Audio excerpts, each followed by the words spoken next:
अगर आपकी स्किन पे पिगमेंटेशन, मेलास्मा, झाइयाँ या फिर पिंपल्स के निशान या फिर बहुत ज़्यादा पिंपल्स हो के जैसे गड्ढे वगैरह हो जाते हैं, वैसा कुछ है, तो सिर्फ़ और सिर्फ़ होम रेमेडीज़ काम करेंगी। ये चीज़ आप याद रखना। कभी भी किसी भी क्रीम पे, किसी भी और ऐसा पीलिंग वगैरह ऐसे ट्रीटमेंट पे आपको ट्रस्ट नहीं करना है, क्योंकि ये चीज़ें एक बार रिज़ल्ट देती हैं, लेकिन उसके बाद के जो नुकसान होंगे वो आप खुद देखोगे और हैरान हो जाओगे कि ये कम हुई लेकिन उसके बाद फिर से बढ़ गई है।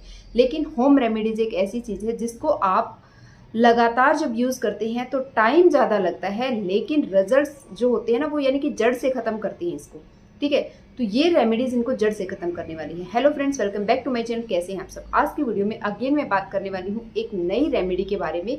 जैसे कि आप हमेशा सुनते हो मुझसे कि मैं बोलती हूँ कि आए दिन नई चीज़ मैं यूज़ करने वाली नहीं हूँ। लेकिन सडन करके मुझे याद आया कि जब कुछ लोगों ने बोला है कि हमारी पिगमेंटेशन लाइट हो रही है, लेकिन क्या बोलते हैं, बीच बीच में वाइट वाइट स्पॉट्स नहीं हो रही है। लेकिन मुझे क्या हुआ है, बीच बीच में वाइट वाइट स्पॉट्स भी हुए हैं और लाइट भी हुई है। तो मुझे याद आया स्टार्टिंग में मैंने कुछ चीज़ें यूज़ की थी, तो उसी चीज़ को देखिए, कोई भी रेमेडी होती है उसका एक टाइम पीरियड होता है, लेकिन फ्रूट्स एक ऐसी चीज़ है जिसको आप जितना मर्जी डेली यूज़ कर सकते हो अपनी स्किन के ऊपर। फ्रूट्स हुआ और इसके साथ साथ एलोवेरा। ठीक है? लेकिन इसके अलावा जो भी रेमेडीज़ आप लोगों के साथ शेयर की जाती है, उसको एक टाइम पीरियड के बाद चेंज करना बहुत ज़रूरी होता है, क्योंकि हमें पता लग जाता है कि वो चीज़ काम कर रही है तो ठीक है, अगर नहीं कर रही है तो कुछ और स्किन को चाहिए जो हम दे सकते हैं इस रेमेडी से। तो आपने क्या करना है, सबसे पहले अपने क्लीन रखना है अपने फेस को। जब भी कोई रेमेडी यूज़ करते हैं अपने फेस को क्लीन करें। क्लीन करने के लिए फेस वॉश का यूज़ नहीं करना है, किसी भी मार्केट बेस्ड प्रोडक्ट का यूज़ हम यहाँ पे नहीं करेंगे। होम रेमेडीज़ का जो सबसे पहला जो थंब रूल है ना, वो यही है कि हम किसी भी तरह का कोई भी मार्केट से लाके कोई भी प्रोडक्ट यूज़ नहीं कर रहे हैं। इससे पता लगेगा कि क्या इसी रेमेडी ने 100% रिजल्ट दिए हैं, या फिर यही रेमेडी किस तरह से और कितना रिजल्ट आपको देगी। अगर हम कोई मार्केट बेस्ड चीज़ लगा लेते हैं तो हमें समझ नहीं आता कि उसकी वजह से, क्योंकि उसमें भी कुछ ना कुछ केमिकल तो एनी हाउ होते ही हैं, तो उसके रिएक्शन से कि हमें उस रेमेडी के रिजल्ट्स नहीं मिल पाते हैं। सिर्फ यही कारण होता है कि मैं आपको बोलती हूँ कि सिर्फ और सिर्फ होम रेमेडीज़ यूज़ कीजिए और market based face wash use नहीं कर रहे हैं। आप चाहे तो दूध से अपने फेस को वॉश कीजिए, दूध में कुछ बूंदे नींबू की, नहीं तो आप दही अगर आपके पास है तो पूरे फेस पे दही लगा के आप उसे भी यूज़ कर सकते हैं। बात कर लेते हैं आज के इंग्रेडिएंट के बारे में, जो कि है जायफल। जायफल, आई नो कि सब लोग इससे परिचित होंगे, सब लोगों को पता होगा कि जायफल क्या होती है, किस तरह की दिखती है। तो अगर आपको नहीं भी पता है तो मैं आपको बता दूं, जायफल जो है नटमग भी इसको बोलते हैं, और शॉर्ट्स के थ्रू आपको देखने को भी मिल जाएगा, और मैं लगा के एप्लीकेशन करके भी आपको दिखाऊंगी। तो आपने क्या करना है, उस जायफल को लेना है। जायफल को मैंने कद्दूकस का जो होता है ना, उससे घिस के भी पाउडर बना के यूज़ किया है। उसको कूट के भी ईजिली यूज़ हो जाता है। देखिए, जब आप कूटते हैं ना तो बहुत आसानी से वो कूट जाता है, ऐसा नहीं कि बहुत हार्ड होता है। लेकिन अगर मैं कहूँ तो आपने लेना है एक पत्थर। जब किसी भी चीज़ को इस तरह से घिसते हुए आप यूज़ करते हैं, चाहे वो कोई भी चीज़ हो, चाहे वो चटनी ही क्यों ना हो, जब हम पत्थर से पत्थर पे बनाते हैं ना, उसका टेस्ट अलग ही होता है। तो सेम यही चीज़ यहाँ पे रेमेडी के साथ होती है। एक तो फाइन इतना हो जाता है ना, वो बहुत फाइन हो जाता है। तो आपने थोड़ा थोड़ा दूध अपने उस पर डालते जाना है पत्थर पे, और घिसते जाना है। जब आपको लगे कि ये लगभग 2 स्पून के आसपास आपको चाहिएगा, हो गया है आपका, तब आपने पूरे क्लीन फेस पे दूध से, दही से, जिससे भी आपने अपने फेस को क्लीन किया है, उसके इमीडिएट बाद, ठीक है, पहले इसको बना के रख दो, फिर अपने फेस को क्लीन करो, और उसके इमीडिएट बाद गीले गीले फेस पे, हल्के गीले फेस पे इसको आपने अप्लाई कर लेना है। देखिए, ये जायफल है, ये एक स्पाइस है, मसाला है, जो कि आपकी स्किन पे जलन कर सकता है, लेकिन वहीं पर ये आपकी स्किन के लिए रिजल्ट्स बहुत अच्छे लेके आता है। तो आपने, क्योंकि विटामिन सी से भरपूर होता है, तो आपने क्या करना है, इस जायफल को जैसे ही आप लगाओगे, हल्की हल्की जो सेंसेशन है ना, जलन हो सकती है आपको अपने फेस पे। अगर ये आप सहन कर सकते हो, ऐसी जलन है तो ठीक है, लेकिन अगर ऐसी है कि बिल्कुल ही सहन नहीं हो रही, तो आपने इसको वॉश कर देना है। दैट मीन्स कि इस रेमेडी को आप यूज़ नहीं कर सकते हो, आपकी स्किन ओवर सेंसिटिव है। ठीक है?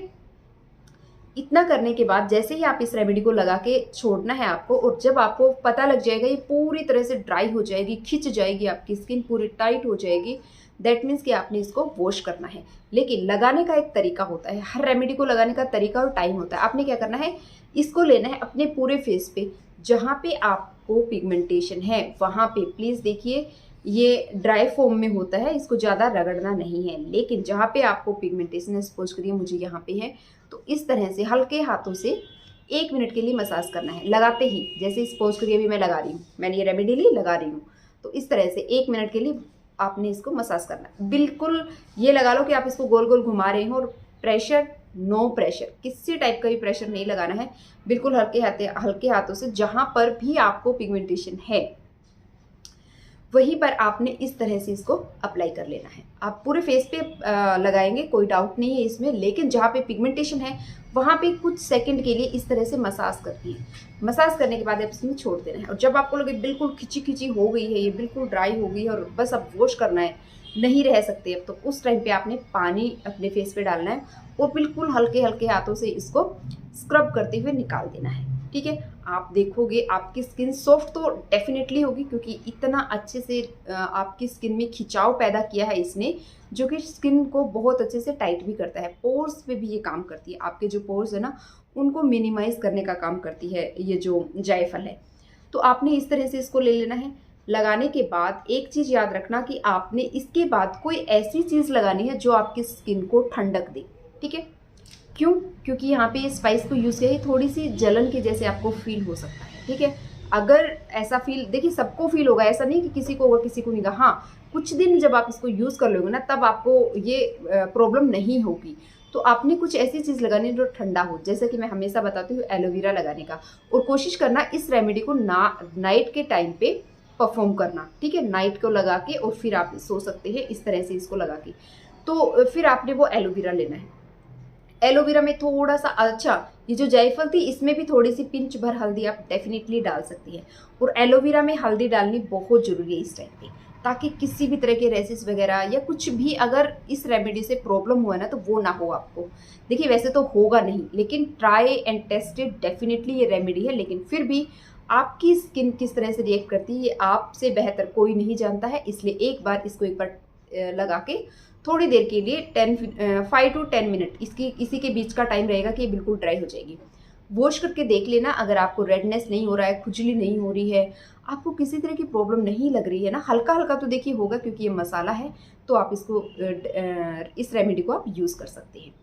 लगाने के बाद कुछ भी कूलिंग जो है ना अपने फेस पे ज़रूर देना। तो ये एक छोटी सी रेमेडी थी, ज़रूर ट्राई करना, और आप देखोगे इसको कुछ ही दिनों में 15 डेज जब आप इन चीज़ों को यूज़ कर लेते हैं ना, तो जब आप देखोगे कि ये बीच में से फटी फटी दिखने लगेगी। ठीक है, तो अगर वीडियो अच्छी लगी तो लाइक कर देना, चैनल पे नए होना तो सब्सक्राइब जरूर करना, और याद रखना सिर्फ और सिर्फ किचन में जो रेमेडीज़ मिलती है या फिर होम मेड रेमेडीज़ हैं वही आपकी स्किन को, आपकी हेल्थ को और बेहतर कर सकती है, बजाय किसी और चीज़ के, किसी भी केमिकल पे या फिर किसी पाउडर पे जाने की बजाय इन रेमेडीज़ के ऊपर ध्यान देना। Thank you for watching.